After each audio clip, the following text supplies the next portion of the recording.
Bate-papo desta terça-feira recebe aqui no estúdio da Rádio Independente o ex-governador do Rio Grande do Sul, candidato a governador nesta eleição, Eduardo Leite, acompanhado do vice-candidato Gabriel Souza. A entrevista aguardada do dia, que teve uma pausa por conta do acidente que atrapalhou a vida de muitos no começo da manhã de hoje, mas que bom tê-los aqui. Vou começar então com o Eduardo. Bom dia, prazer tê-lo no nosso estúdio. Muito bom dia, é um prazer poder estar aqui na Rádio Independente, conversando com os amigos de Lajeado e da região, ao lado do nosso candidato a vice-governador, deputado Gabriel Souza. Deputado Gabriel, bom dia, prazer tê-lo aqui conosco. Bom dia a todos os ouvintes da Independente. Também estou muito feliz de estar aqui novamente em Lajeado, né, junto com o Eduardo. Nós iremos ainda visitar o hospital, teremos uma palestra do Eduardo na CIL e visitando os veículos de imprensa aqui para conversar um pouco sobre as eleições deste ano. Vou começar então falando sobre isso, né? Sobre esse processo. Eu e o Moisés brincávamos fora do ar, vamos chamar o governador de governador, a etiqueta nos permite, mas agora como candidato.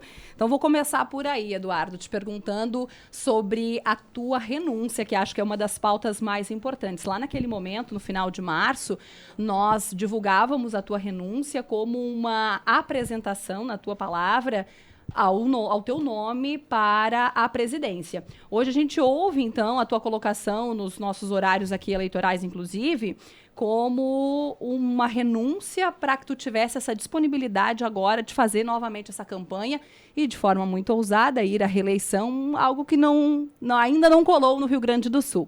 Gostaria que falasse um pouquinho sobre isso. Lá em final de março, quando eu comuniquei que iria renunciar ao mandato, eu disse inúmeras vezes aos veículos de comunicação que estavam lá cobrindo aquele ato. A renúncia me abria todas as possibilidades, não me fechava nenhuma.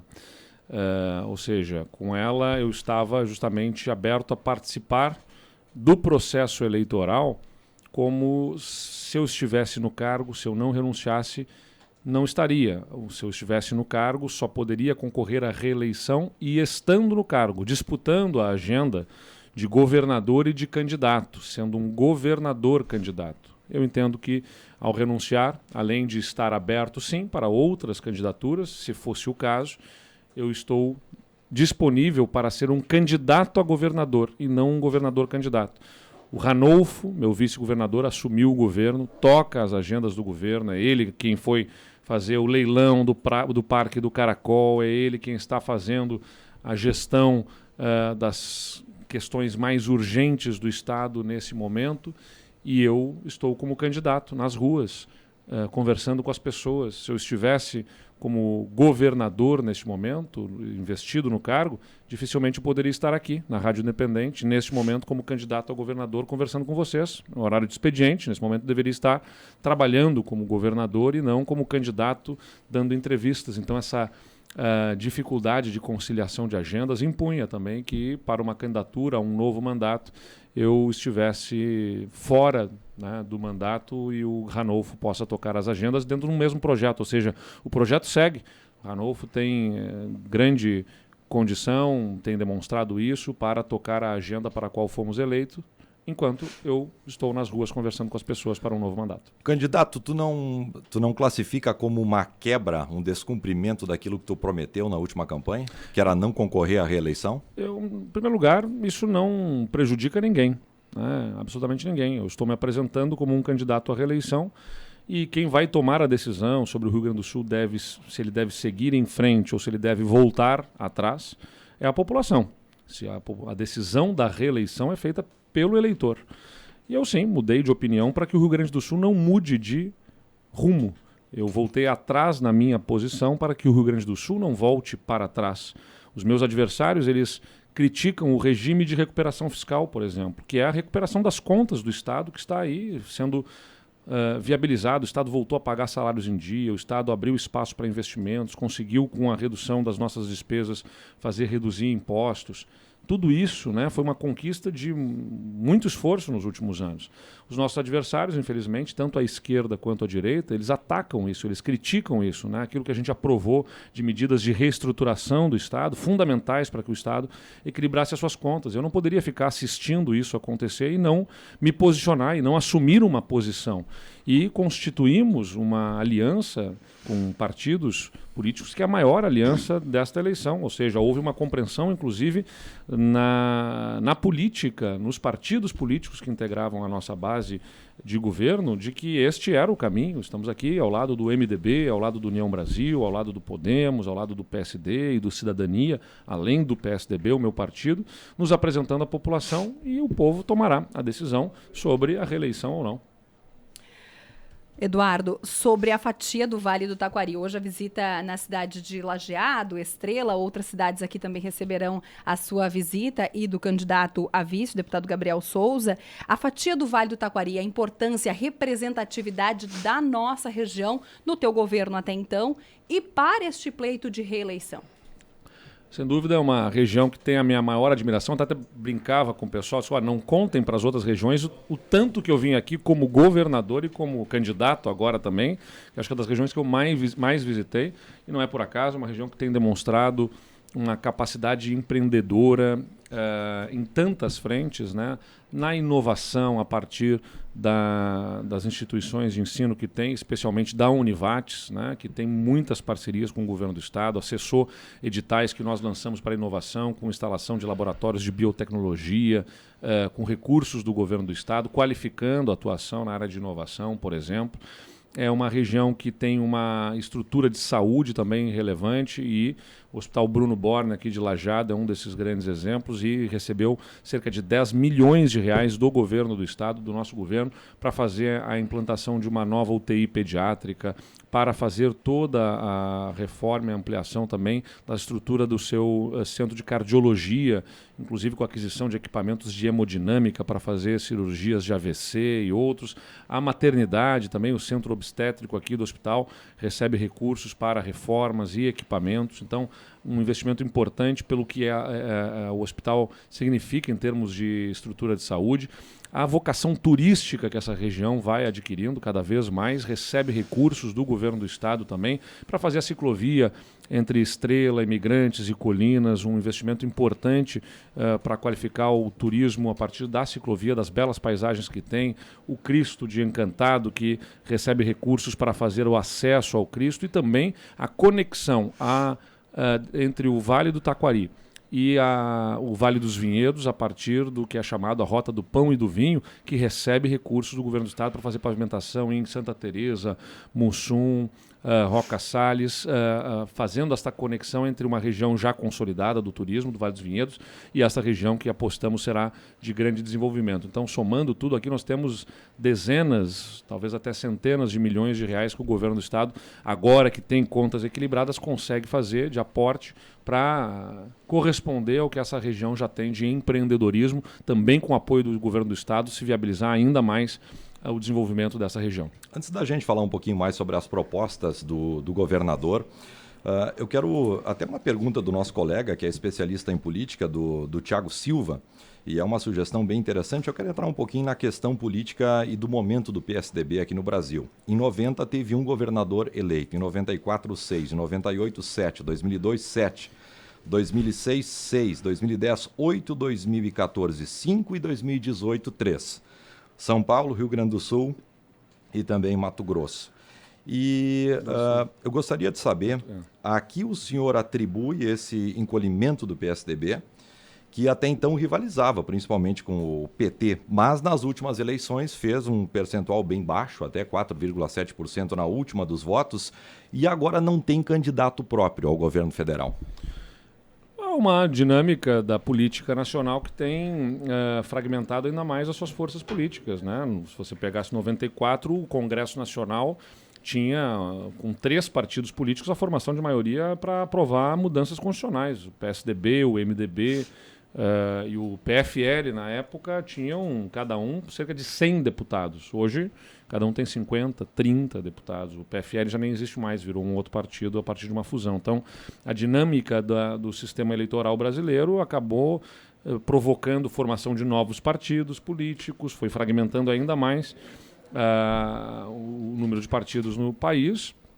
E é um enorme desafio, é por isso que nós somos defensores aí de uma série de mudanças do sistema eleitoral que ajude a concentrar mais os partidos, não para impedir que novos partidos se formem, mas você não pode ter um sistema que favoreça, né, que estimule a partir de recursos, de horário de televisão e de cargos que são oferecidos em bancadas no parlamento. Então, por quê? Porque os partidos são uma instância importante vamos dizer assim, do processo legislativo que, antes de levar ao plenário a discussão num parlamento, qualquer medida, você tenha no próprio partido uma etapa de discussão, você tem que fazer prosperar a sua ideia dentro do seu partido para depois conseguir levar ao plenário. Se você não tiver essas instâncias, você não organizar isso, o custo da decisão fica muito maior, porque você tem muito mais embates, muito mais dificuldades de resolver temas complexos. Então, é da dinâmica do processo político brasileiro e vamos ver o que a vida nos reserva. Eu escolhi o PSDB por uma série de circunstâncias na minha vida política, desde a minha cidade, onde o partido estava formado, em Pelotas. Cada pessoa escolhe o seu partido político de acordo com o que se identifica ideologicamente e também de acordo com o cenário local. Às vezes é porque tem algum conhecido, algum amigo, o partido está formado, é onde tem a oportunidade em relação a um adversário local. Tem uma série de circunstâncias que acabam influenciando na escolha de um partido político. Em relação, eu só tenho mais uma em relação a o momento de tu ter te lançado como candidato à presidência, e daí a gente sabe que foi uma briga muito tua, né? Uma ideia muito tua de ter colocado o teu nome. Tu recebeu o convite até de outros partidos, mas não chegou ao pleito federal. Teve uma frustração grande tua? Absolutamente. Se eu quisesse ser candidato a presidente, seria. Fui convidado por outros partidos políticos para ser candidato a presidente. Mas eu não tô e por que não foi? Porque eu não estou na política simplesmente para atender uma aspiração pessoal. Eu estou para ajudar a construir um projeto que ajude a transformar a realidade do lugar em que eu vivo. Se houvesse, né, uma condição de estruturar forças políticas em torno de uma candidatura alternativa para oferecer uma alternativa mais robusta para a polarização, eu me apresentaria como candidato, como me apresentei, me disponibilizei para isso. Mas eu jamais seria um fator de fragmentação, já falei aqui da fragmentação partidária, que é uma dificuldade do nosso sistema eleitoral brasileiro. Eu jamais seria alguém que provocaria uma fragmentação desta tentativa de alternativa à polarização. Quando as coisas se alinharam para que a senadora Simone Tebet fosse a representante, isso ficou muito compreendido por mim e ela tem todo o meu apoio e eu defendo que ela seja observada, olhada, acompanhada pelos eleitores como uma alternativa à polarização entre o atual presidente e o ex-presidente da República. E aí ficou muito claro, o meu papel era defender no meu estado que não houvesse retrocessos.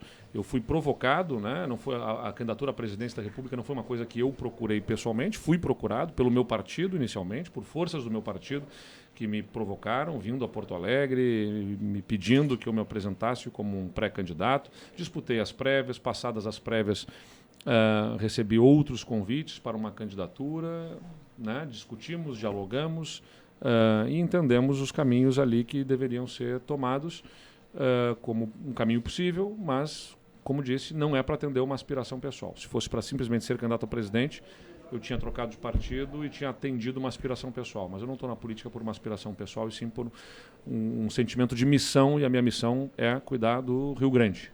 Queremos chamar o Gabriel logo na sequência para este bate-papo também. Ainda quero lhe perguntar, Eduardo, sobre as concessões das rodovias. Na região, essa foi uma pauta extremamente intensa. Agora, isso não deve acontecer.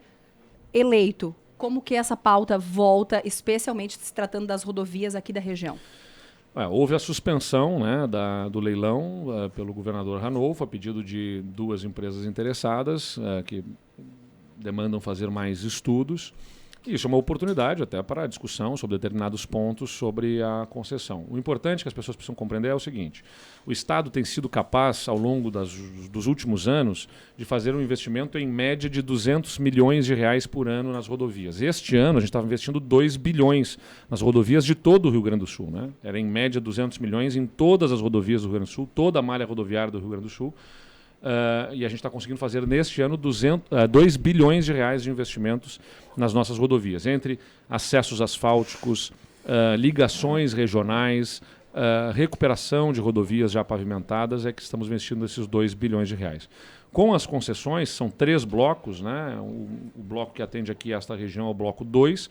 A gente está falando de mais de 2 bilhões de investimentos só nesta região, né? Para fazer duplicação, viadutos, qualificação dos entroncamentos, eventualmente terceiras pistas, a qualificação de acostamentos, que qualificam aí as rodovias. Então, é para viabilizar um volume de investimentos que o Estado sozinho não é capaz de fazer, né, e garantir manutenção adequada da rodovia ao longo da história. É importante que o Rio Grande do Sul já superou, vamos dizer assim, o tabu da questão do pedágio. Na década de 90, tinham aqueles que diziam, né, o candidato A é o caminho, o outro é o pedágio. Me lembro desse adesivo que tinha, né?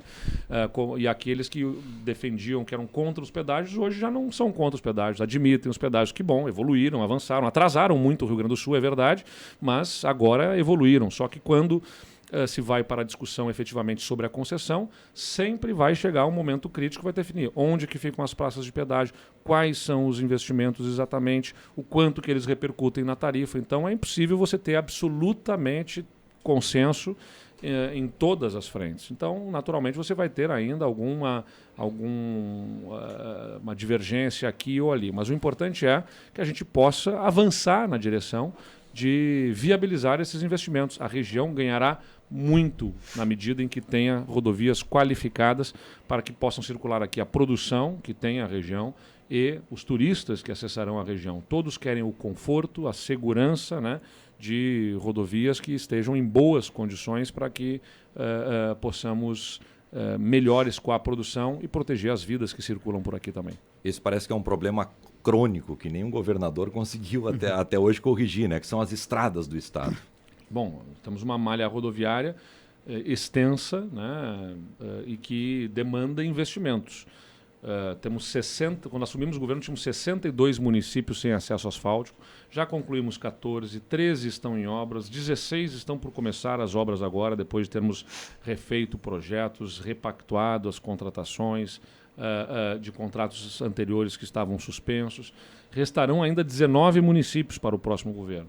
Então a gente tem que fazer a conclusão desses acessos asfálticos e ainda viabilizar ligações regionais que são importantes e estratégicas para o desenvolvimento. Aqui próximo, né, a gente tem no Vale do Rio Pardo, né, próximo aqui, uma ligação regional importante que está sendo feita, que é a Cachoeira do Sul, Rio Pardo, por exemplo.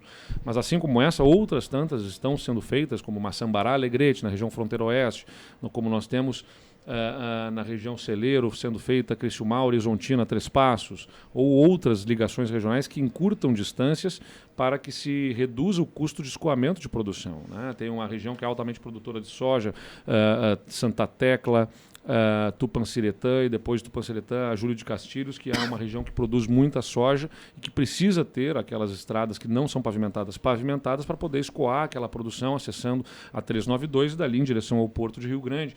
Então essas obras que precisam ser feitas, a manutenção das rodovias de forma adequada exige recursos, então você tem que analisar fontes de recursos. Neste momento, por conta das privatizações que geram receitas extraordinárias, o Estado tem capacidade de fazer aportes, como estamos fazendo para qualificar a nossa malha rodoviária. Mas a manutenção delas exigirá um plano para o longo dos anos que nós precisamos identificar fontes de financiamento. E é onde entram as concessões como estratégia de viabilizarmos, né, além dos investimentos, manutenção também adequada dessas rodovias, especialmente onde passam mais veículos, porque onde passam mais veículos a gente consegue fazer parar em pé um programa de concessão. Não adianta, as pessoas querem, né, admitem hoje praças de pedágio. Não, tá bem, ok, concessão tudo bem, mas a praça de pedágio tem que ficar num lugar em que não passa ninguém. Bom, então não consegue se viabilizar. A praça de pedágio tem que estar onde tem circulação, onde tem fluxo, para que você possa diluir, né, esse custo entre o público que utiliza, senão você não vai conseguir sustentar os investimentos que são demandados. Vamos chamar o Gabriel agora para esse bate-papo também, porque lá no começo o Eduardo falou um pouco, né, deste projeto para o Estado, de ter o nome à disposição, muito mais do que um objetivo pessoal, um objetivo de mudar a realidade de onde estamos. Qual é o objetivo do deputado Gabriel? Bom, primeiro dizer que, na verdade, estou aqui representando o MDB, não é, nessa chapa que simboliza a unidade desses partidos que defendem esta agenda que está colocando as contas do Estado em dia. A decisão do meu partido na sua convenção estadual, que é a instância superior, soberana do MDB, numa votação onde participaram os delegados de todos os municípios gaúchos, onde há diretório do partido organizado, ela apontou para o caminho da coligação com o PSDB, onde, então, o MDB me indica como candidato a vice-governador do governador Eduardo Leite, na medida em que nós temos um entendimento que é importante dar o passo adiante agora nessa agenda, né? Nossos adversários, a direita e a esquerda, e eu repito, a direita e a esquerda, né? Ou seja, em todos os lados aí desse campo político que disputam as eleições, nós encontramos os adversários querendo revogar medidas que nós aprovamos nos últimos 8 anos, desde o início do governo Sartori e durante o governo Eduardo, durante o governo Ranolfo, onde o Estado conseguiu avançar na questão do controle das suas contas. Eu estou usando muito uma frase que é do Eduardo, mas eu tenho replicado que quem cuida das contas consegue cuidar das pessoas. Tua pergunta anterior sobre a questão das rodovias, né, que sempre é um problema, as rodovias gaúchas, nós não temos rodovia duplicada entre a capital e as principais cidades do interior do estado ainda, Caxias do Sul, Bento Gonçalves, Pelotas, o eixo Gramado-Canela, entre outros tantos municípios, exatamente pela falta de capacidade de investimentos que o estado não dispunha durante muito tempo. Né? No último meio século, nos últimos 50 anos, 42 anos se gastou mais do que arrecadou. Eu sou deputado há 8 anos na Assembleia Legislativa, votei 8 orçamentos, 6 deficitários, 2 com dinheiro suficiente para poder ter superávit a fim de fazer investimento. É por isso que o programa Avançar está fazendo aí um investimento de mais de 6 bilhões de reais.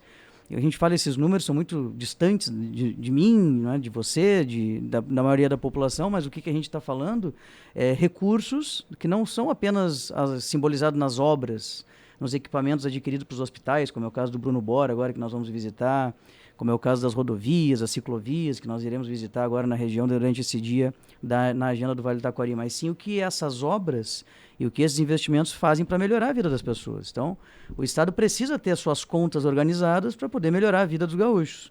E nós, do MDB, temos compromisso com esse projeto, com esta agenda. Não é? Então, por isso que nos somamos, por decisão da nossa convenção, neste projeto, né, que é liderado pelo Eduardo e por mim, e nós estaremos juntos, né, nessa eleição para vencer a eleição e não permitir, como falei, eventualmente algum retrocesso ao passado, para a gente não voltar ao tempo que o Estado descontrolava suas contas e eventualmente não tinha mais recursos para poder honrar suas próprias despesas correntes, como é o caso da folha, do custeio da máquina, e muito menos ainda ter dinheiro para fazer investimentos e melhorar a vida dos gaúchos em todas as áreas onde o Estado precisa estar atuante.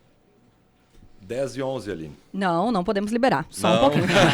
Segura esses dois que não é todo dia. E hoje tá um rádio novela aqui, tá né? divertidíssimo. Tem uma plateia numa quadra, tá legal hoje. Velhos tempos. Né? Exato. Rádio de auditório. Eu tenho uma pergunta que, com certeza, na jornada de vocês, e tem uma agenda intensa que vocês relataram para a gente a partir de agora, no final de semana, poucos comunicadores farão, o que é uma pena. Mas aqui eu sou também responsável pelo editorial da mulher no Grupo Independente. Políticas públicas para as mulheres, que ainda não é uma pauta unânime, inclusive na imprensa, mas aqui no Grupo Independente é. O Papo de Mulher comemora esse ano 9 anos, de forma muito pioneira aqui no interior do estado. Políticas públicas para as mulheres no governo de Eduardo Leite. É uma pena que a gente olhe aqui para fora e são poucas as mulheres. Nós temos prefeitos, muitos aqui conosco, autoridades, mas poucas mulheres. Como que nós faremos para que as mulheres estejam num lugar como eu agora, de representatividade no teu governo? Bom, isso começa com a participação efetiva dentro do secretariado e nas posições mais relevantes. E no nosso governo, eu como governador, tive, em primeiro lugar, as mulheres gerenciando os maiores orçamentos. A saúde do estado é uma secretária mulher.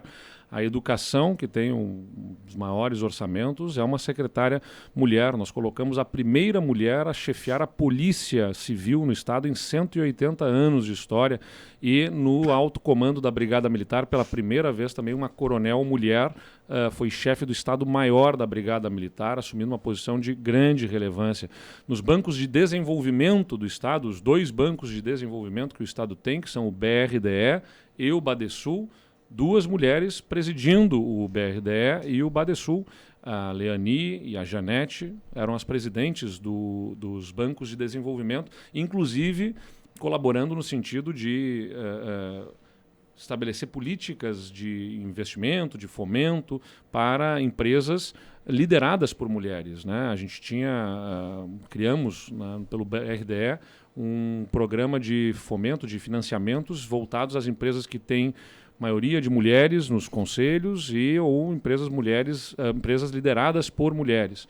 Então, tudo isso, né, sem dúvida nenhuma, vai impactando na política pública nas diversas frentes. Quando a gente tem as mulheres assumindo esses espaços de protagonismo, a gente ajuda culturalmente a mudar a percepção sobre o papel da mulher na sociedade, a sua igual capacidade com homens, de dar contribuição em espaços de chefia de muita relevância.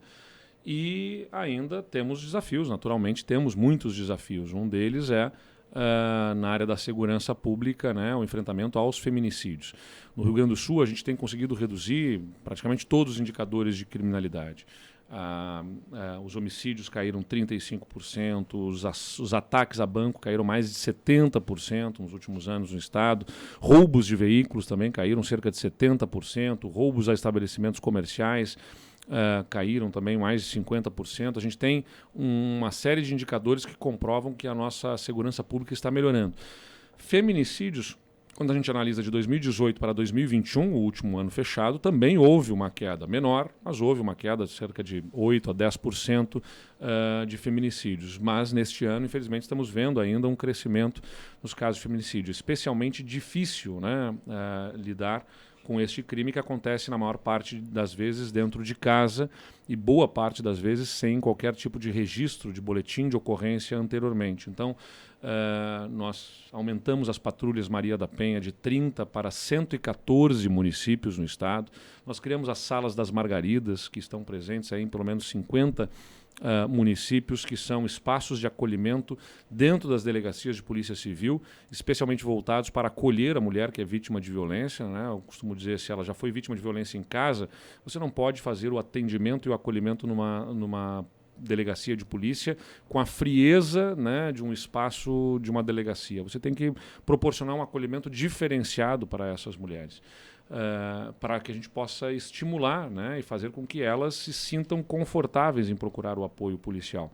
E assim a gente comece a instigar e provocar maior acionamento do nosso sistema policial para enfrentar esse drama que é o dos feminicídios.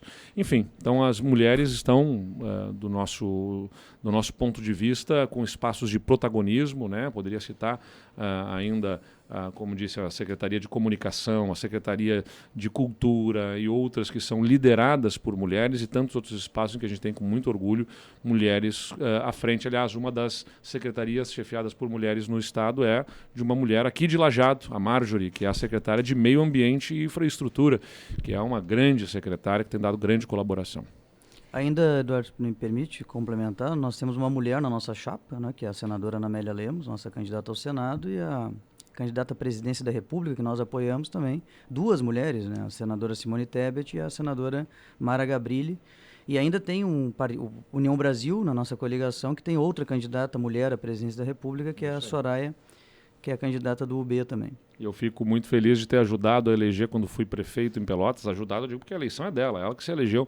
Mas eu busquei dar a minha contribuição, que é a primeira mulher a governar um dos maiores municípios do estado. Entre os municípios com mais de 200 mil eleitores no Rio Grande do Sul, até hoje só um foi governado e é governado por uma mulher, que é Pelotas, né? A Paula era minha vice-prefeita, foi eleita e reeleita prefeita de Pelotas. Eu sempre digo isso, governar é mais do que gerenciar planilhas, obras, orçamentos, é também ajudar a liderar na direção correta do ponto de vista cultural, comportamental e, sem dúvida nenhuma, um dos pontos que a gente precisa avançar muito é nessa compreensão sobre a igualdade de gênero, né, que é o respeito às mulheres e tantas outras questões que a gente precisa avançar de combate a preconceitos no nosso país. E veja, Moisés, que eu fazendo uma Satisfeita, observação. Satisfeitíssima. Eu fiz a menção dos homens porque a gente quer um dia que tenhamos mais mulheres aqui em postos de poder, né? Aqui na região, em todo o estado. Mas Acho eu que ainda teria aqui mais... tem poucas mulheres conosco, porque as mulheres estão trabalhando lá nas secretarias, Viu? justamente. Não, tá tudo Exatamente certo, é tá isso. tudo- Elas tá- estão tá- aqui, os homens vieram nos acompanhar na campanha, Tá as mulheres tudo estão certo. firmes lá nas Então, secretarias trabalhando. Aqui também é assim, É viu? isso aí. A mulherada fica tocando a casa. É isso aí. Mas tu quer te despedir já, Moisés? Pode pedir. Tu me autoriza? Onde está Bento e Anitta? Não, Bento e Chica. Chica, onde A está? Chica. A Anitta é a minha, É, a Anitta, Ah. a dele é a Anitta, exatamente. Foi isso é que por quis isso. falar. Então, Sabes que, na dias. verdade, é o seguinte, o Bento e a Chica ainda estão acompanhados de 2 filhotes que estão comigo lá. Também estou com 4 cachorros dentro de casa, num apartamento de, sei lá, 90 metros quadrados que eu aluguei depois que eu saí do governo. E aí não tem escapatória. Agora eu tive que achar uma creche, né? Um lugar para deixar o cachorro, né? Eu sei como é que chama? Na verdade, é um casal que acolhe os cachorros lá e a gente... Mas chama creche. É uma creche, né? É uma creche, né? Que Ele faz... achou um vice-veterinário agora, exatamente. por isso. Exatamente, eu procurei para poder estar mais tranquilo Tá ali com os resolvido. cachorros, com o cachorredo todo que a gente tem Até lá. pra Mas estão bem cuidados. Até para descontrair, né? Viralizou o meme com o Eduardo, né? Com o cachorro, viralizou. Não tem Já, jeito. sim, a gente tá é. preocupado Correu, porque não sabe? viu mais nada no Instagram. Não, mas estão nos estão, acompanhando. né? E É a que eu Anitta também. encontro, A Anitta tá excelente, tá com a minha esposa lá em Tramandaí, tá muito bem. eu encontro eles de noite, quando chegam em casa, na verdade, porque aí o João, que é responsável por essa creche, larga ele lá em casa, eles lá em casa, e aí de manhã cedo ele já passa para pegar também, porque já saiu. Hoje saí às 7h20 da manhã de Porto Alegre para vir para cá, para Lajeado, e já disse pro João, ó, João, chega mais cedo aí, porque senão o pessoal aqui, a turminha dos cachorros aí vai ficar muito tempo sozinho aqui, vão ficar incomodando a vizinhança. Bem rápido, Aline. E daí pra gente liberar, 10h20 já a gente invadiu o troca. Incomoda muito o meme, Eduardo? Não, zero. Ainda mais esses que são carinhosos até, eu diria assim, né? As pessoas acompanham a vida da gente. Eu costumo dizer que, eventualmente, a gente não conhece as pessoas, mas as pessoas nos conhecem muito bem, porque elas acompanham a nossa vida, elas nos acompanham nas redes. Então, sempre que eu estou nas ruas e que converso com as pessoas, procuro dar a melhor atenção possível, porque sei que, embora eu esteja conhecendo as pessoas, elas já são... já me conhecem muito bem. Então, nessa direção é importante a gente tratar todo mundo com muito carinho. Não tenho zero problema com os memes. Tenho problema com as mentiras, com as fake news, com os ataques, com as agressões, que infelizmente, né, tendem a se acentuar agora nesse mês por conta da liderança que a gente tem nas pesquisas. A gente sabe quando se sobe nas pesquisas, se intensificam os ataques, as mentiras, os boatos, mas a gente vai de forma resiliente seguir apresentando propostas, falando de futuro e o que a gente quer fazer para o Rio Grande. Tá, então vamos ter que liberar. Tá bom. Tá, vamos ter que Oh, liberar. Mas a gente queria que maravilha. vocês ficassem mais um pouquinho. Mas, enfim, o relógio é cruel conosco. A gente sabe que a agenda de vocês também é intensa. Muito obrigada pela disponibilidade de passar aqui no Grupo Independente nessa manhã. Obrigado a vocês e estaremos juntos tantas vezes quantas forem possíveis e necessárias para sempre trocar boas ideias aqui sobre o Vale do Taquari e sobre o Rio Grande do Sul. Gabriel, Muito obrigado. obrigado, eu que agradeço, muito obrigado. Isso aí, Moisés, ali. Precisamos entregar para os colegas.